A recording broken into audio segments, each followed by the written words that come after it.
Doing today? Mighty fine. All right. Well, you probably noticed my name's not Sarah. Sarah's out sick today. Sarah Colley. She would normally be the one up here. So I'm doing the introductions today. My name is Jake Sorich. I'm the communications coordinator here at the Great Falls Public Library. Our creed at the Great Falls Public Library is connecting people to knowledge. And I think our presenter today, she does just that, so we're really excited. Anytime Leigh comes and talks to us, we're always pretty spoiled to hear her, but I'll just read a little bit of her bio here. So Leigh Larson describes herself as a storyteller. Whether it's writing, speaking, filming, or digital designing, she aims to make stories relatable, entertaining, and memorable for her audiences. And she completed her undergraduate at the University of Texas, Austin, and with a bachelor's in international relations and a minor's in environmental sciences and world religion philosophy. That's a lot. She must be pretty smart. She worked in Texas politics prior to serving as a minister in the U.S. AFR Chaplain Corps and for a church in Denver. She successfully helped start a recovery nonprofit for growing her skills in tech as a web and graphic designer before launching her web and graphic business full time. Well, you guys can have a seat. Go ahead.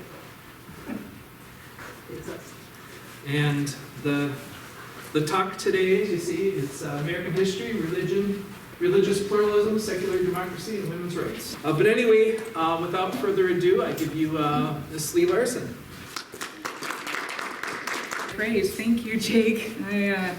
Put me on a, hope I don't disappoint y'all. Howdy, my name is Leigh Larson, as Jake mentioned. Today we're going to be talking about religious pluralism, secular democracy, and women's rights in America. This is how it'll go. I'll introduce myself for a little bit. We'll dive right into the content, context, and then we'll wrap up with conclusion and sources. People always like to know my sources, and I got them in here twice for you guys, folks.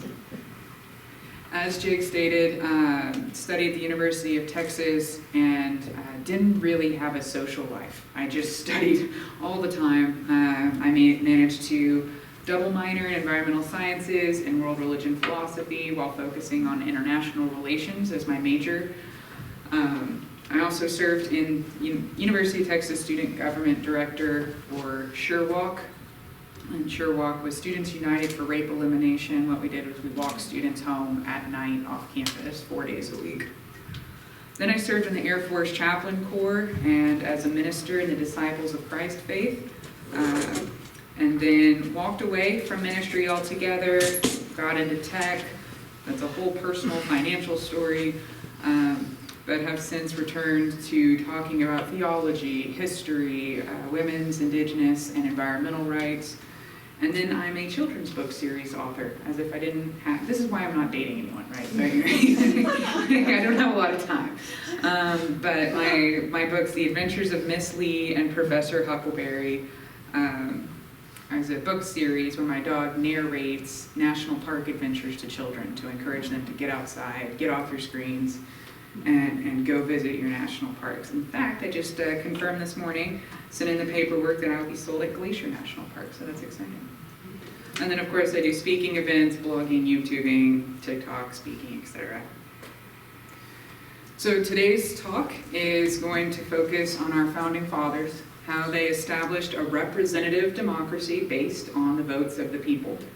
And then Thomas Jefferson takes it a step farther by separating government from religious rule that had never been done before in the history of major civilization. So we'll talk about why he did that specifically. And from there, when he separated secular, when he made our government secular and separated it from religious rule, over time it allowed for women of all creeds, classes, and colors to capitalize on their diverse religious beliefs or non-religious beliefs to argue and advocate for women's rights. So this is the story about how this great American experiment of democracy created the path for women's empowerment.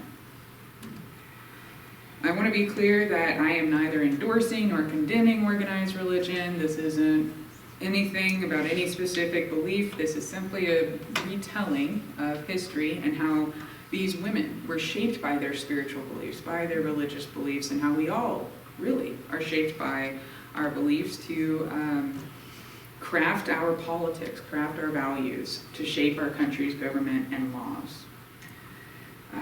Organized religion, or religion in general, has been used to justify a lot of things in this country and in this world, whether it's slavery or genocide or internment camps, or who has access to education, property, votes, labor, and who is included and excluded. On that same token, it has also been used to liberate people from those exact forms of oppression. So this is what we'll talk about today, how these beliefs on so many different sides have crafted the last almost 250 years of United States history. It's also equally important to recognize that this was not a white women-only movement when we talk about women's suffrage. It was a very inclusive, intersectional movement over time. We'll talk about these women and whether they were queer or melanated, or even if they were men, which we'll talk about the men who were influential as well, all contributed to the women's suffrage movement. And that is why we celebrate democracy, because democracy means all, right? Power of the people, all people. So just a refresher, the United States is a constitutional federal republic. We are a democracy, but what does it mean to be a constitutional federal republic? We have a constitution that serves as a guiding force in all things. We're federal in that we have a national centralized government, as well as our 50 individual state governments, plus Puerto Rico. A republic, it's a form of government in which folks, the people, hold the power. It's not a monarchy, it's not a dictatorship, it is us. And we elect representatives to go and advocate and vote on policies and legislation on our behalf. Again, all non-felonious citizens over the age of 18 may vote in our elections, regardless of gender, race, ability, religion, which was very important in the early days. They did have religious tests in order to vote, whether or not you were Christian. Or property ownership, that was also another thing, was that are you land owning? Thankfully, especially with my generation, who has a very hard time getting property ownership and home ownership, we do not have that requirement anymore. As mentioned, my sources, please be overwhelmed as I was. It was a lot of reading. And the goals today, and we're just not getting here. I want y'all to understand the context of the establishment of the secular democracy. Where did this idea come from with Thomas Jefferson, and it had never been done before? How did secular democracy allow for diverse beliefs to flourish? And then finally, how all those diverse beliefs played a role in the empowerment of women. So we separated from religion, and then lots of different faiths and different beliefs sprang up. And then from all those different faiths and beliefs, we now have women's rights. A quick note before I begin. Quick note before I dive into this. This is all based on a paper that I wrote for an academic journal, a national academic journal, and it is a finalist. So I will go next month to Tennessee to present something very similar to this. And I encourage you, please, if you have any feedback, constructive feedback, please, to help me out there so I can win next month. In fact, my professor was like, "You got to practice," and I was like, "Oh, I live in a town where people love to give their opinions. I'll just do it at the library." So before we can even really talk about America, we have to talk about what was going on in Europe with religion. And I know that seems counterintuitive to go even 200 years before our Constitution and Declaration of Independence were written, but we have to understand that Catholicism was deeply intertwined with the state. Catholicism governed everything, and it started in Rome and spread all throughout Europe, into Northern Africa, and as far as even in China in some parts. And with all of that power came a lot of corruption, came a lot of bribes, theft, power dynamics, and it ultimately led to Martin Luther. He's a German, speaking out against the corruption of the Catholic Church, as well as some of the beliefs that he didn't agree with the Catholic Church. So he is not the only one. He's just the lead figure that we typically identify with the Protestant Reformation. That's why you hear that word Protestant, meaning they protested the Catholic Church, and reform. It reformed the world, really. It was a big, big deal.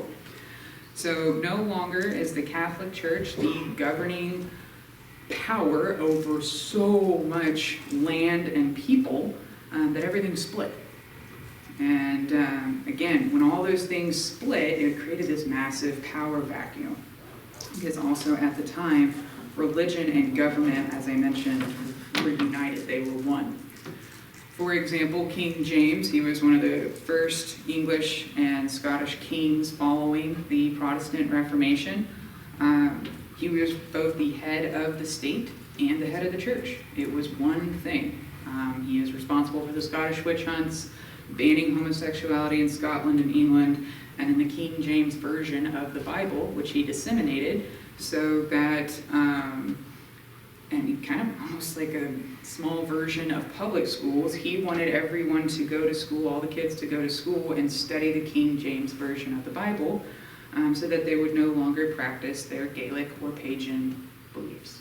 And that way they would also learn literacy. So we're seeing the Bible as a form of literacy education early on granted by the state. Let's jump about 100 years or so, 176 years exactly, to the American Revolution. Why did it happen? Well, we had a lot of colonial resentment against British policies and monarchy. We were being taxed without our voices, meaning or just going towards anything. We wanted to have our own self-governing laws and rules. We were still answering across the ocean to England, to the English king. And again, without any sort of vote or say in the matter. So in walks Thomas Jefferson. He is a scholar, very well educated. He comes from Virginia. He's a lawyer.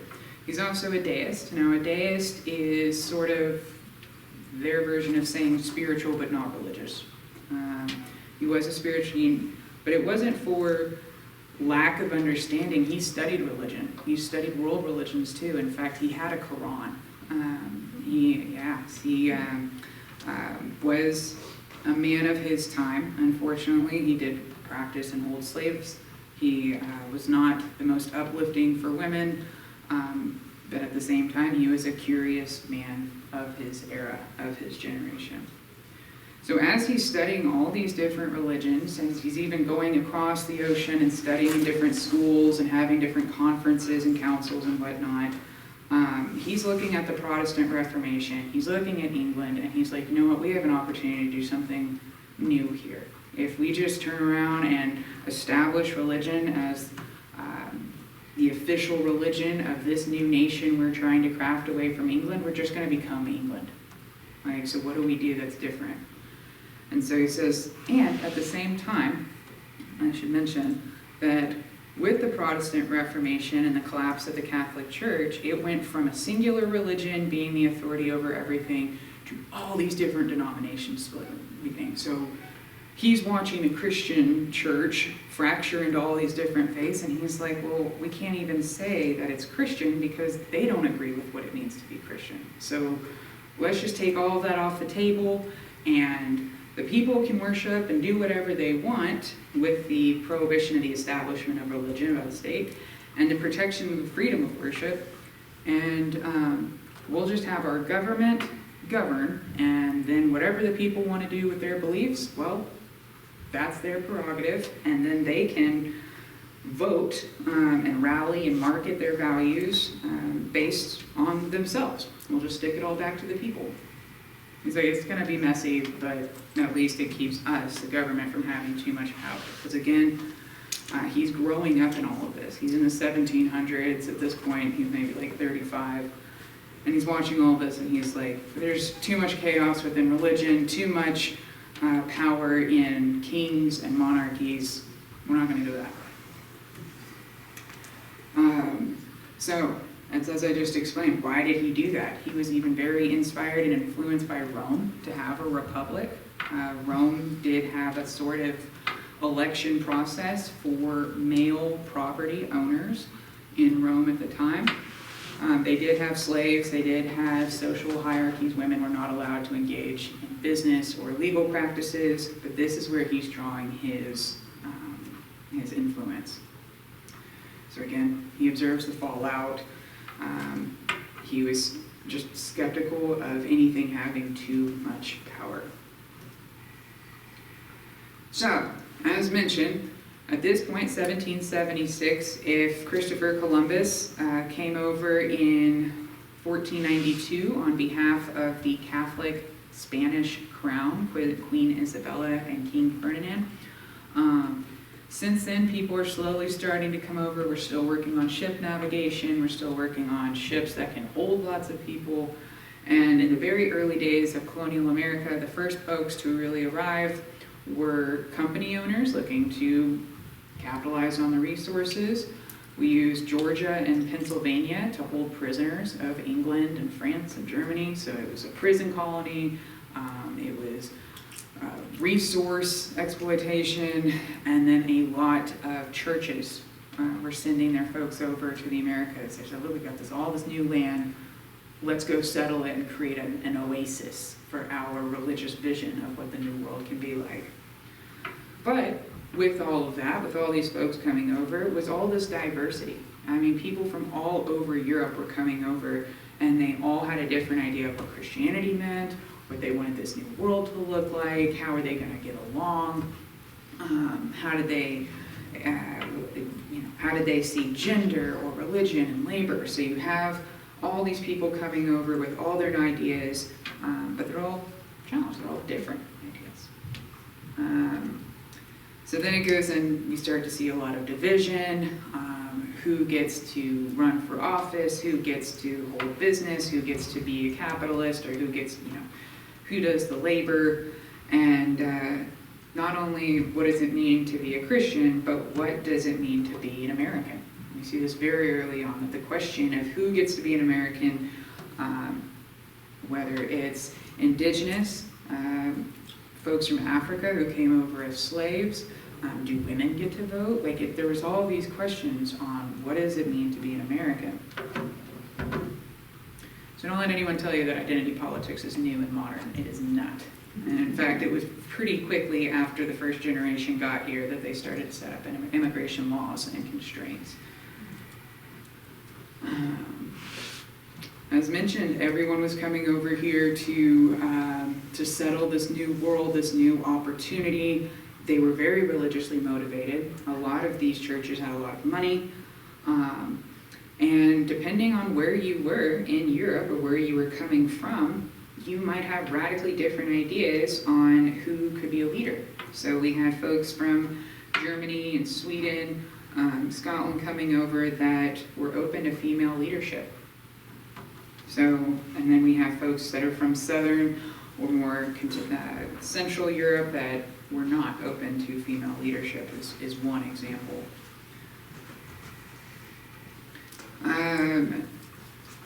By the 1700s, the Episcopalians, the Quakers, the Methodists, and the Baptists had come over, and also some 16,000 Jews. A lot of folks think this was a purely Christian settled nation, and it wasn't.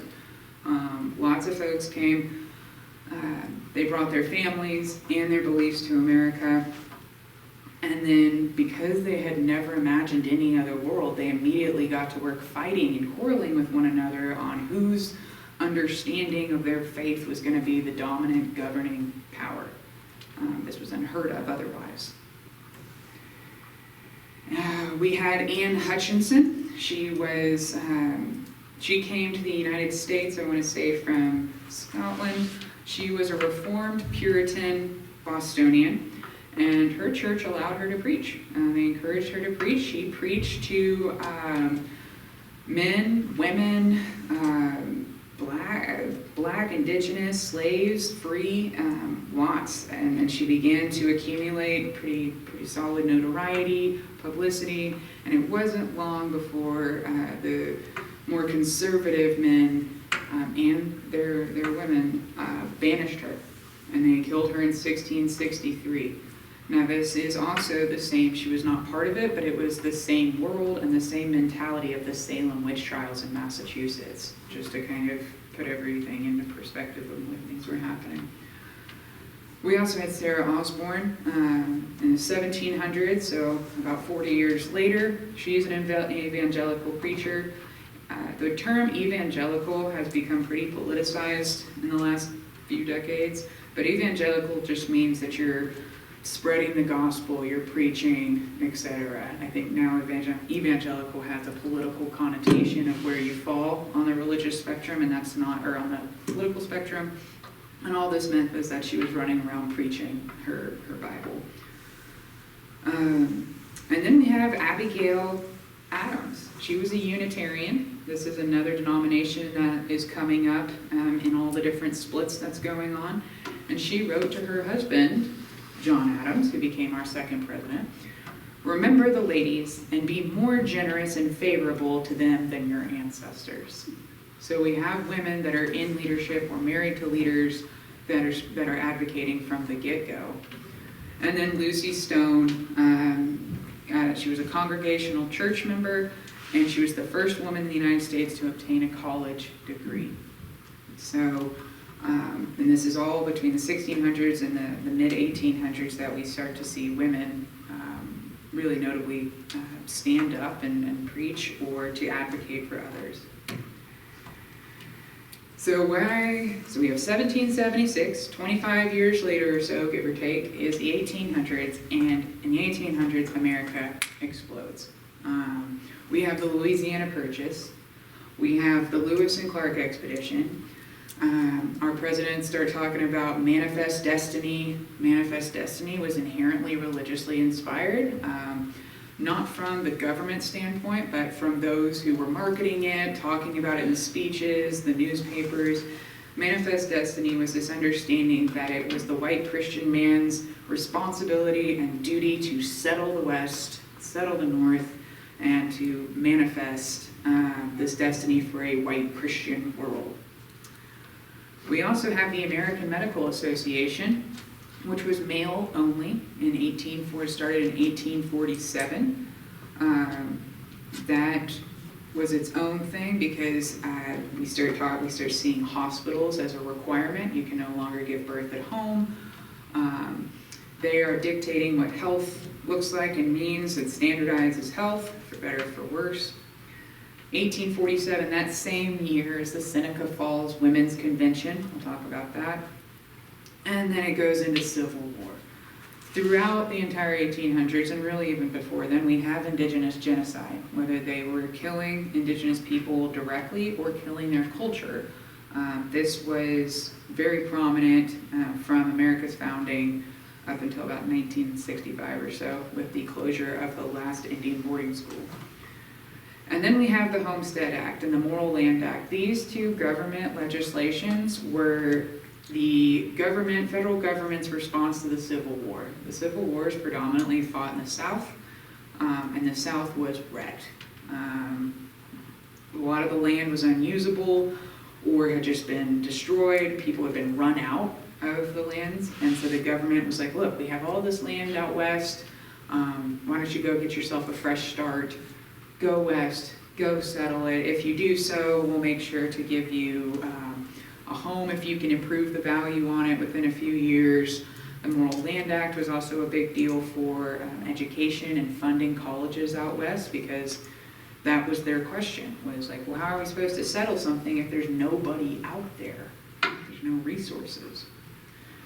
And then finally, as the government's motivating all these people to go west, go west, go west, they established the Comstock Act. And the Comstock Act was Anthony Comstock, a senator out of Ohio, I want to say.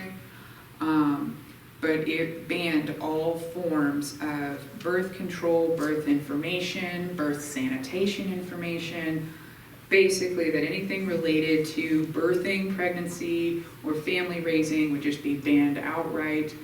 And we see women respond to this heavily because the government's just told them all to go west.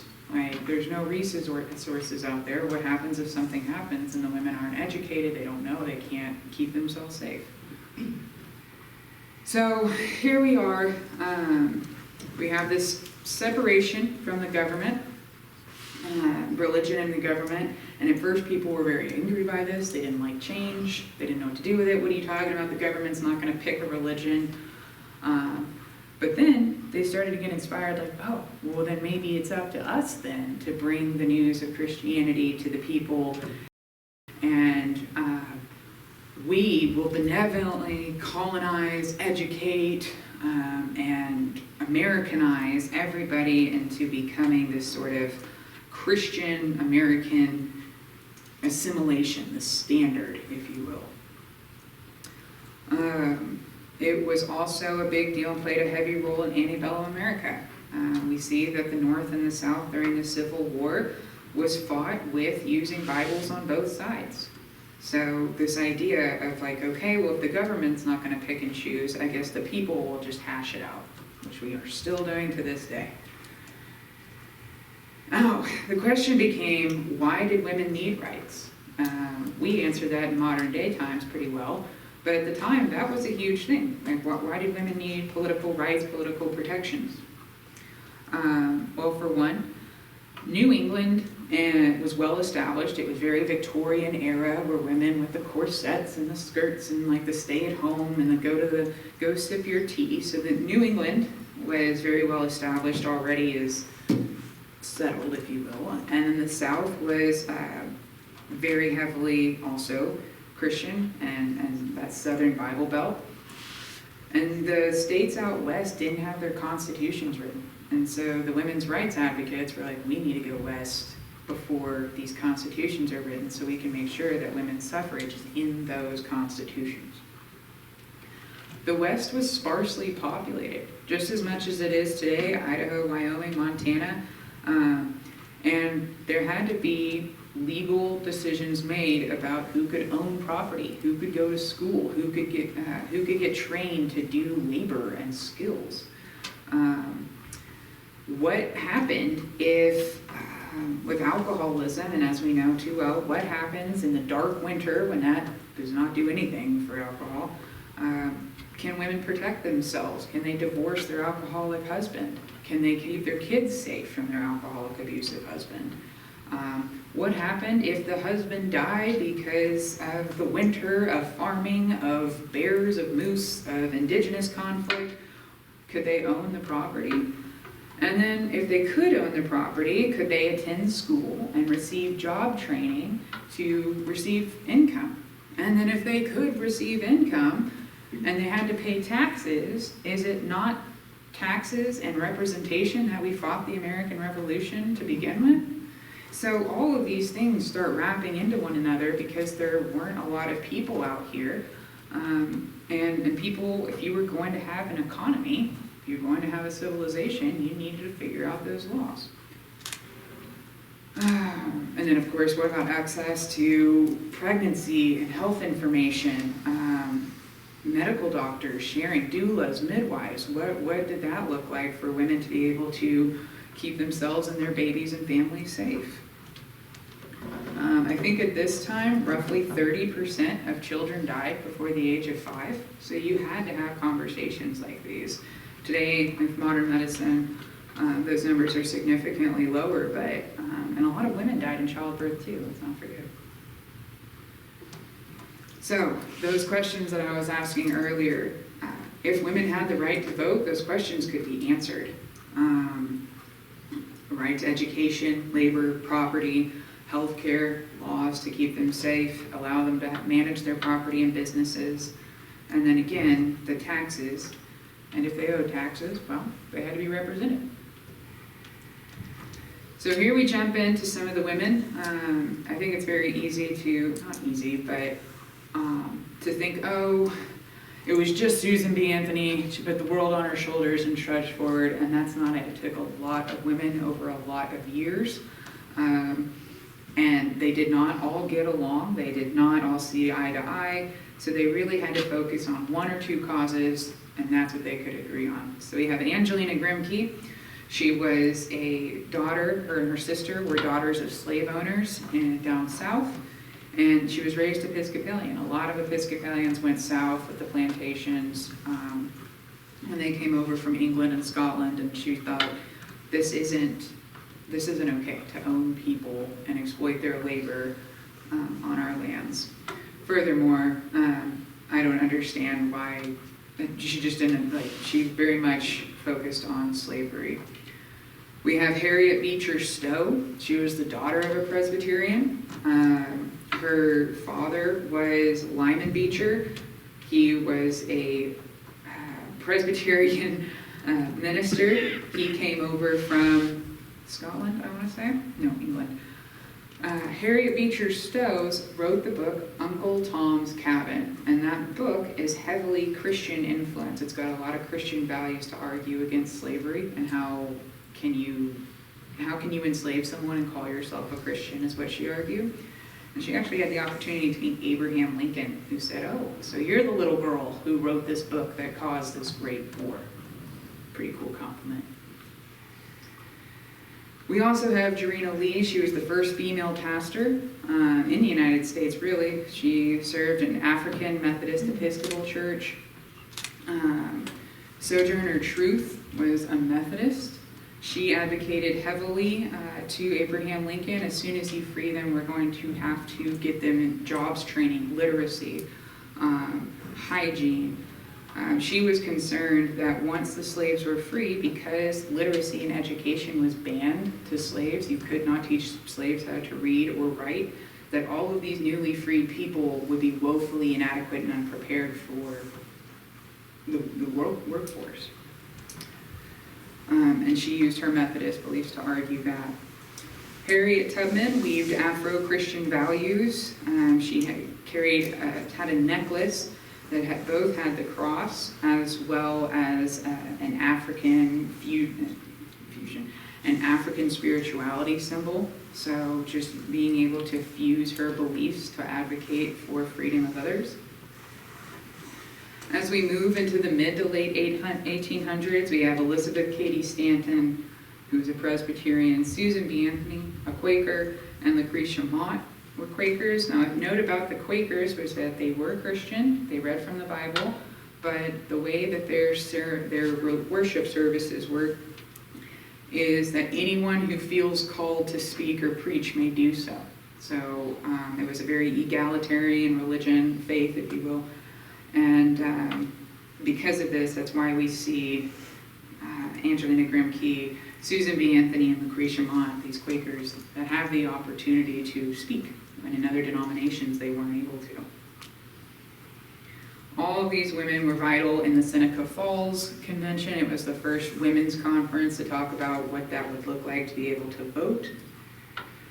We have Frances Willard, Christian. She was the I want to say she was Methodist, but she was the founder of the Women's Christian Temperance Movement, and is focused solely on alcoholism and alcohol prohibition.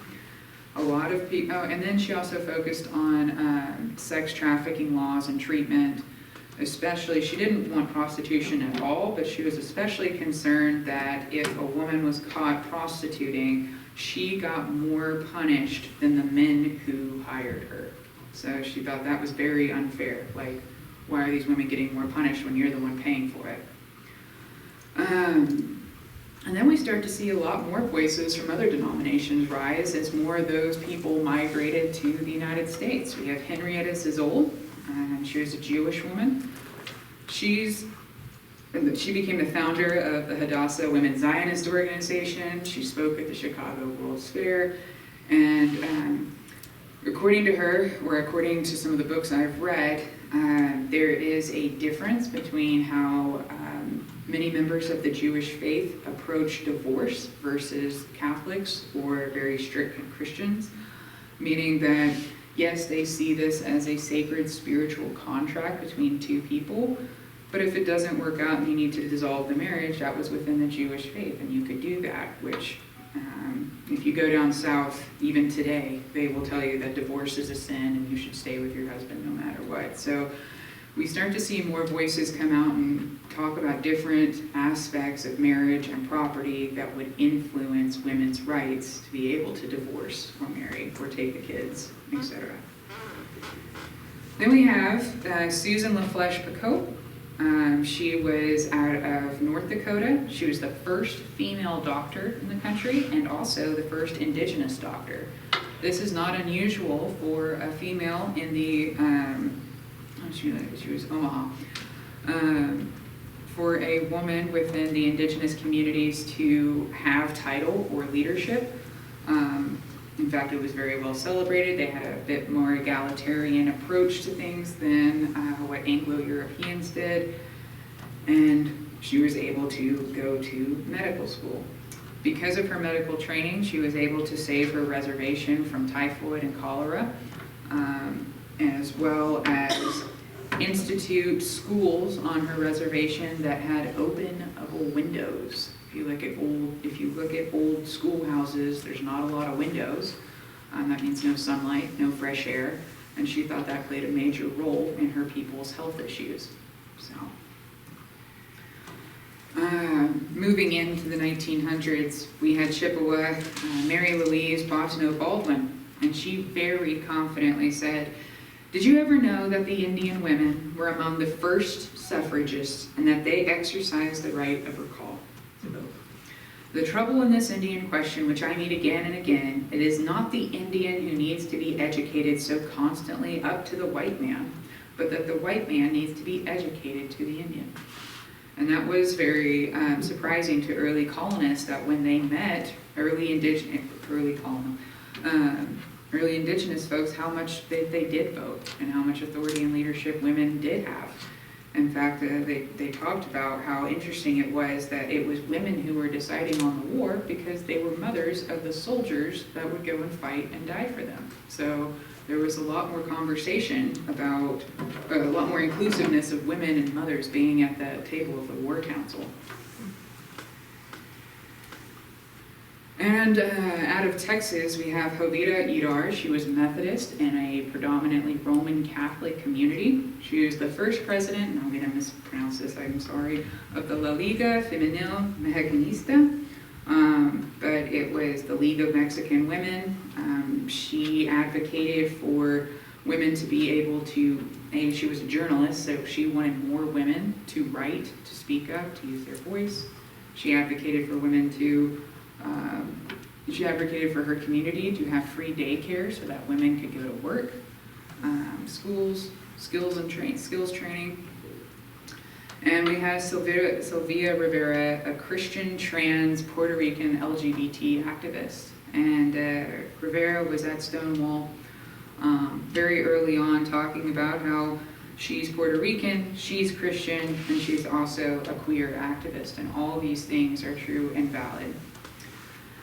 And then Amina Wadud, she was a Muslim professor and theologian, and she was an activist for Islamic women's workplace rights.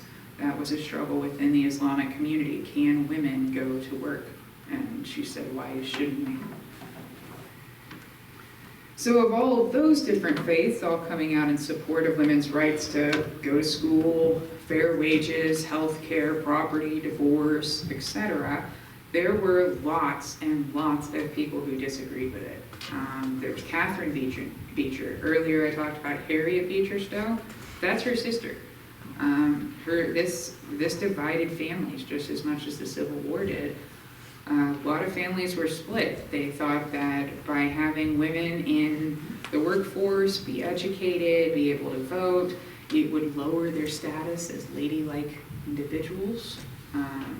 The primary source of information and influence for Christian women was Godey's Ladies book. It talked about how women should be ladylike, stay at the home, don't get involved with the nastiness of politics. That's very unbecoming of a woman.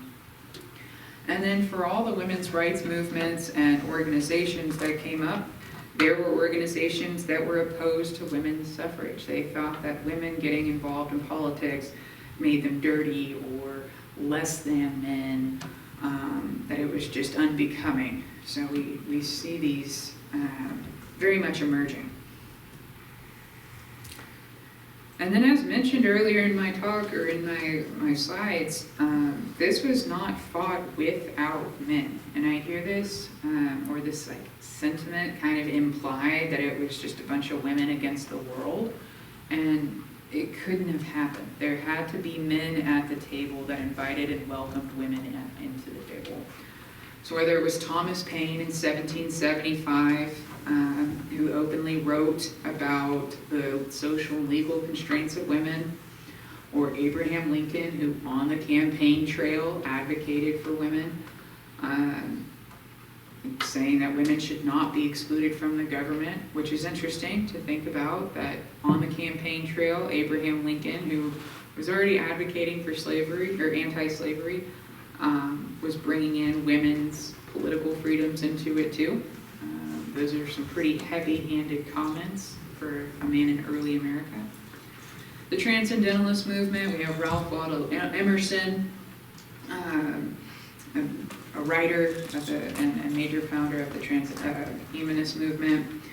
And then Teddy Roosevelt.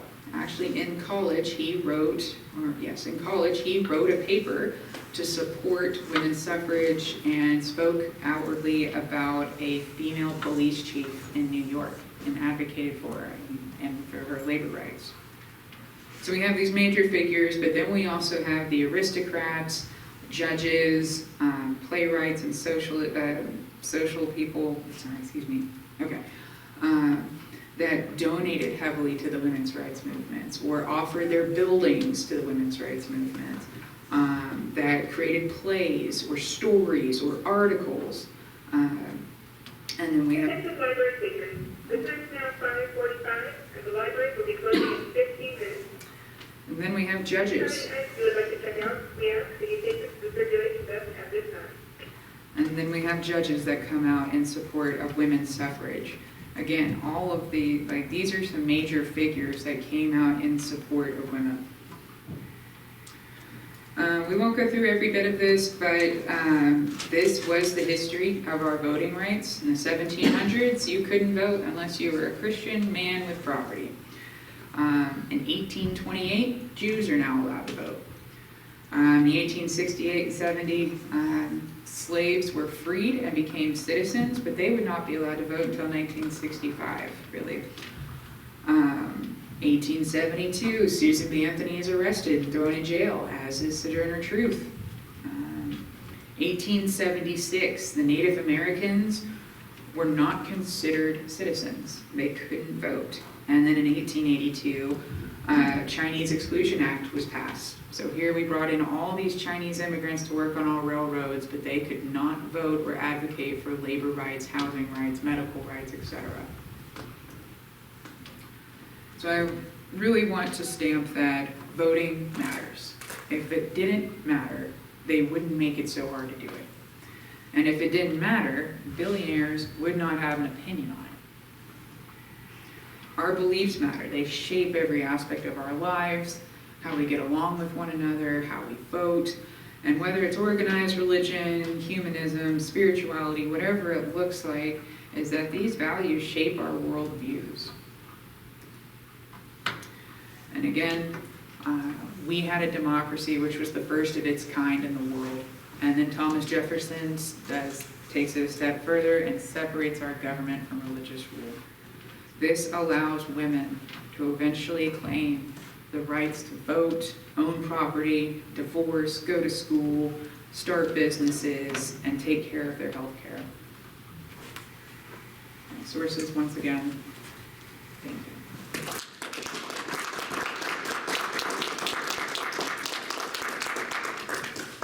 Do you have any questions or concerns? So when you were researching, what's jumped out as like, oh, I had no idea, and really was.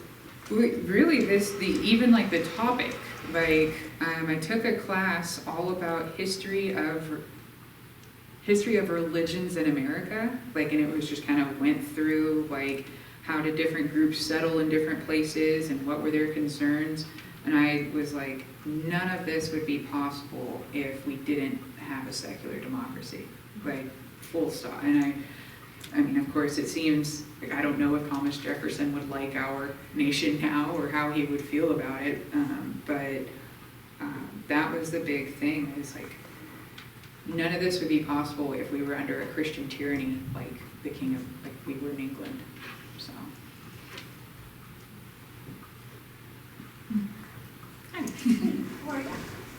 So it's funny, we were talking about this and trying to see who could make it tonight amongst friends over the weekend. Yeah. And that, the Beechers Yeah. sisters came up in a kind of a heated little conversation. Because originally growing up back east, I don't know, we talk about how we get education over the years, right? And so I grew up in kind of the Amish and the Quaker communities.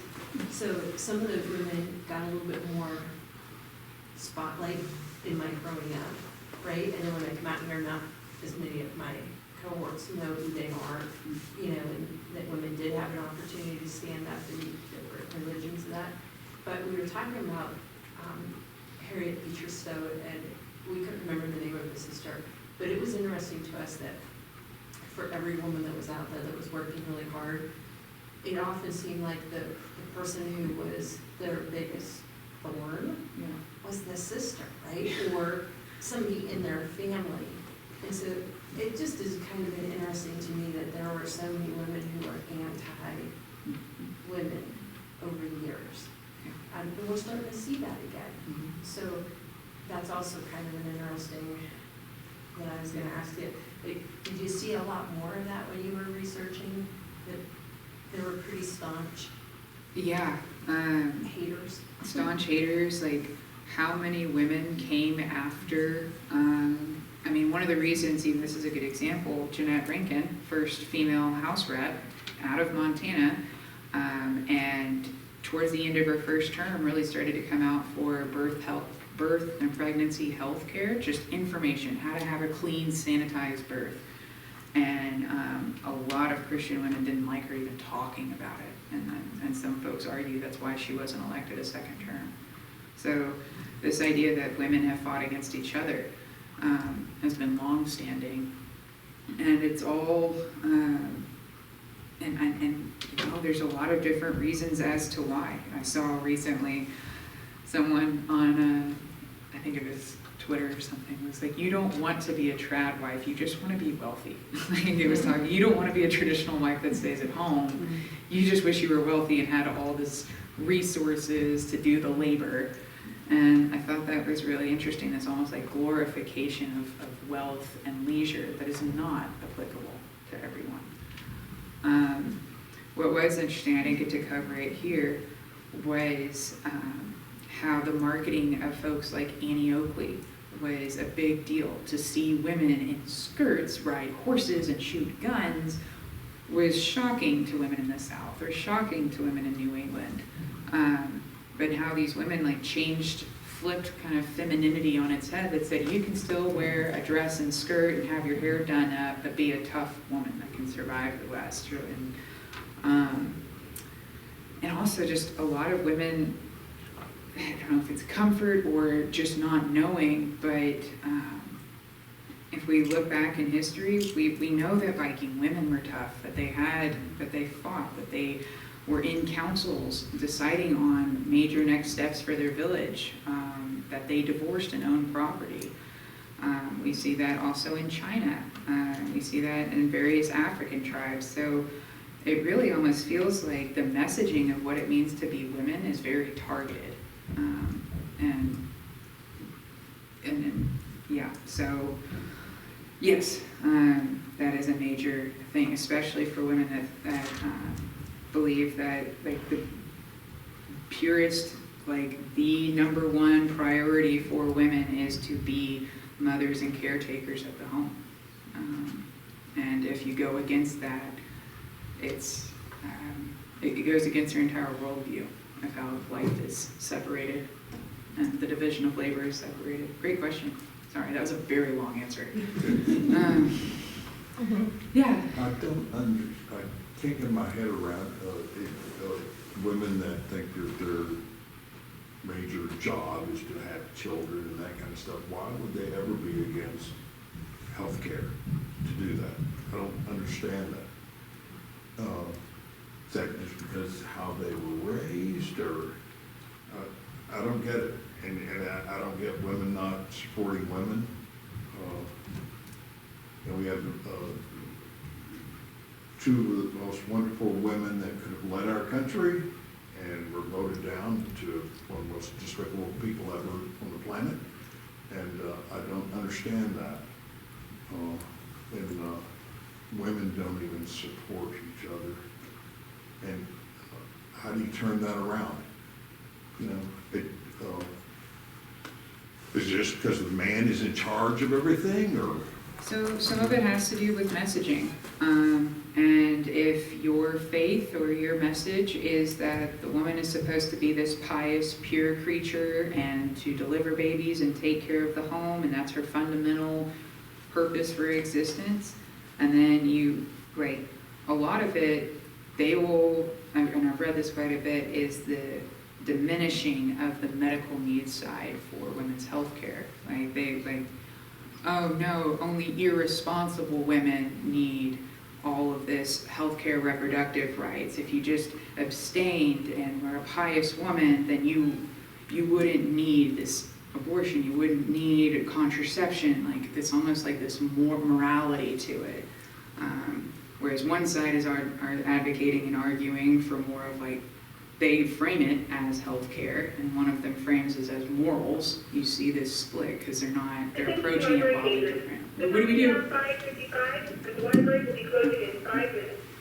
We ask that you please gather your belongings and make your way toward the exit. So a lot of it is the different messaging and approach to arguments. So, yeah. Do we have to be out by 5 or 6? So, Yeah, something, I listen to NPR quite a bit, and they've had some great, both in newscasts and some of the evening and weekend programs. And one really interesting thing, I think, is even looking at the shift through 200 plus years for Black people to get to a point of being able to stand up with their own voice. Well, some people, I can't tell you who they were, but they were talking about the LGBTQ issues, and that it will take older people passing away because younger people have become much more open-minded generation by generation. Those numbers keep increasing, and they live a different life. They're dealing with different issues, and some of it they think is just time changing and people growing through what we create as human beings. And that just felt like hopeful. It's Yeah. like there's going to be people that die. So back in October, I did a talk on the Scottish witch hunts, and they were talking about how the diversity of all these different denominations and faiths is partly responsible to why so many people don't practice religion anymore. And it's because you go to work with Methodists and Lutherans, and you wind up intertwining with all these different, or intermingling with all these different faiths, that it's like, well, you're still a good person, so why does it matter what church you go to? And so people become less adherent to any strict faith as they mix, and then